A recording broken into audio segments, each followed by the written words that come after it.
सकाळी देवपांची आरती करून मम्मी बनवत होती चॉकलेटचा मोदक. आता मम्मी बनवतो म्हणलं मी पण काहीतरी बनवणार, त्यामुळे पप्पांना सांगितलं नारळ फोडायला.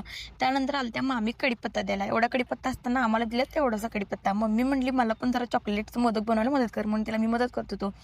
ती मोदक तर शेवटच झाल्यात. त्यानंतर मी पण आपलं खोबरं किसायला घेतलो. त्यानंतर गुळ बारीक करून घेतलो आणि पीठ उकडायला चालू केलो. आणि मग काय आपलं काय मोदक तटते वय, मग काय सारण-तारण करून घेतलं, पीठ मळून घेतलो. पीठ मळून घेतलं, मोदक करायला चालू. मम्मीने एक नवीन आयडिया दिली, त्यामुळे मोदक असलं मस्त झाल्यात. मला पांढरा मोदक आवडतो. दाखवा बघू. पप्पांना तर माझं मोदक मला दोन्ही बी आवडतात. आजींना दोन्ही पण आवडल्यात. शेजारणीला मैत्रिणीला द्यायला. आजीला माझं मोदक आवडलं, त्यामुळे द्यायला चाललेलीच मैत्रिणीला. त्यानंतर ना आपलं सगळ्यावरून झाल्यावर पोळ्या करायच्या, तर पोळ्या करून घेतलो. जिमला जात होतो. जिमला जातानाच पाऊस झालेला चालू. त्यानंतर काय जिमला गेल्यावर इथं लाईटच नव्हती, कारण लाईट गेली. सगळेजण बिन लाईटचेच वर्कआउट करत होते. मग मी पण वर्कआउट चालू केलो. त्यानंतर ना काही मिनिटांनी लाईट आली. मग काय सगळा वर्कआउट करून घेतलो.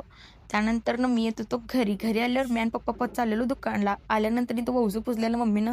त्यानंतर ना आरती करून घेतलो. धन्यवाद.